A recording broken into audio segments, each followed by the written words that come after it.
Hi friends, welcome to Arnav. So today it is the 46th episode in the geography series. So today we are going to discuss about the country of pyramids, that is Egypt. But still it doesn't have the most pyramids in the whole world. Sudan holds the place because that was once Egypt. So let's start. So it is a transcontinental country, that means a country which is in two different continents, not just the same. So it spans the northeast corner of Africa, that means it is in Africa, as well as the southwest corner of Asia, that means it is also in Asia. So Egypt is a transcontinental country between Africa in the south and Asia in the north. Yes, not exactly north and south, but it is exactly east and west. Yes. So in between them, there's a land bridge which was formed by the Sinai Peninsula. Yes. So, but between the Sinai Peninsula and the African part of Egypt, there's the Suez Canal. Yes. So before that, it was just boats had to go around Africa and back to Europe instead of just having a shortcut to go through. Yes. So this helped them a lot. Yes. So next I'm going to first draw the borders. There's some curvature here. Next, just straight lines all over. So this is for the African part. Next is the Sinai Peninsula, which is simple. Yes. So that is very easy to draw. Egypt is very easy to draw because of its straight borders. Yes. So first on the north is the Mediterranean Sea, which is pretty big here.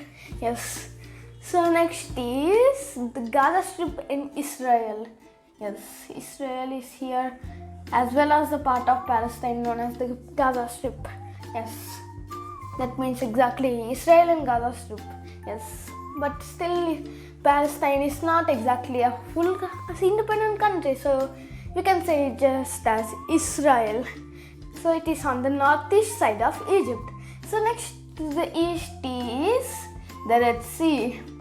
Yes. So next there is Sudan to the south. Sudan. It goes something like that. And finally Libya to the west. So there's also Libya here. So here are all the countries that border this Egypt. Yes. So okay.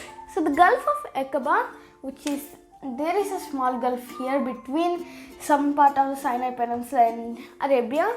So there's a small gulf in the northeast part of Egypt that separates Egypt from Jordan and Arabia, two other countries which border the Red Sea. Yes, this small Gulf of Aqaba blocks the bordering of them. Yes, or the touching. Yes. So Cairo, which is at this point approximately there, is the largest as well as the capital city of Egypt. Yes. So yeah. So while Alexandria and this side is the second largest in Egypt. So you may have heard Alexandria as in the Library of Alexandria, which was burned by the Macedonian Empire like in many millennia ago. Many centuries BC ago. Yes. So it was burned by the Greek. So the Library of Alexandria had lots of books and lots of history, but the Greeks came and burnt it down. But still Alexandria is still a fully functioning city in Egypt. Yes.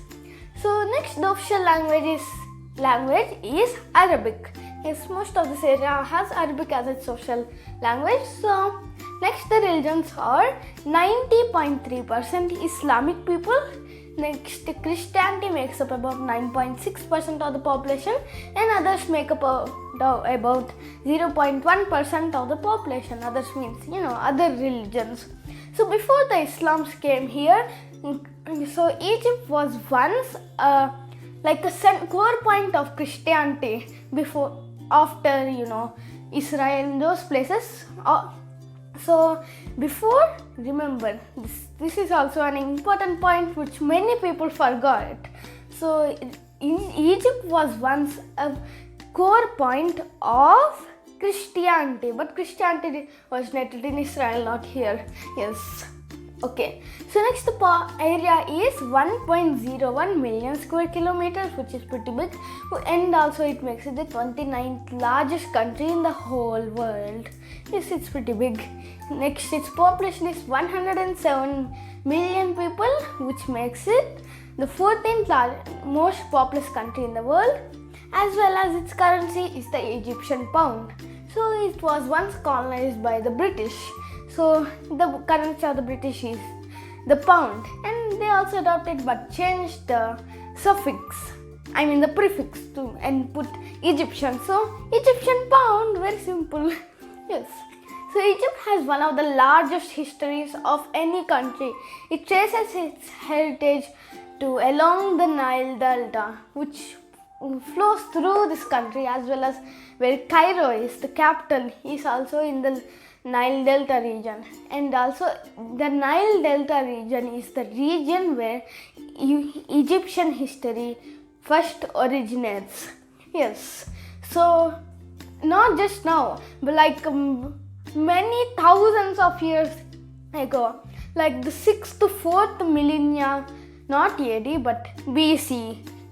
By the time it becomes AD, no one here would be alive, literally, unless there are forever living things. Anything which makes you live forever. Unless that happens, we won't be there until the 6th to 4th millennium AD. Yes. So due to the extreme aridity of Egypt's climate, so the population centers are mainly concentrated along the narrow Nile Valley and the narrow Nile Delta. So 99% of its population live in the 5.5% land area. Yes. So just so about this part is where most of the Egyptians live in. Yes. So this makes up just about 5.5% of the Egyptian land area, but still 99% of the population lives in this sole area itself. Even the pyramids of Giza were approximately at this region near Cairo. Yes.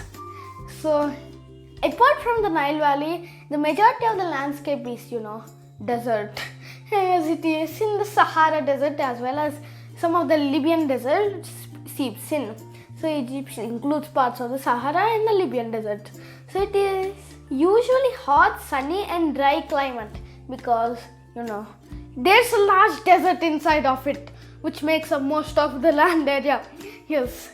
So Egypt's economy depends mainly on the agriculture, the media, next to petroleum exports, the natural gas and the tourism of the country, because people want to see the pyramids of Giza.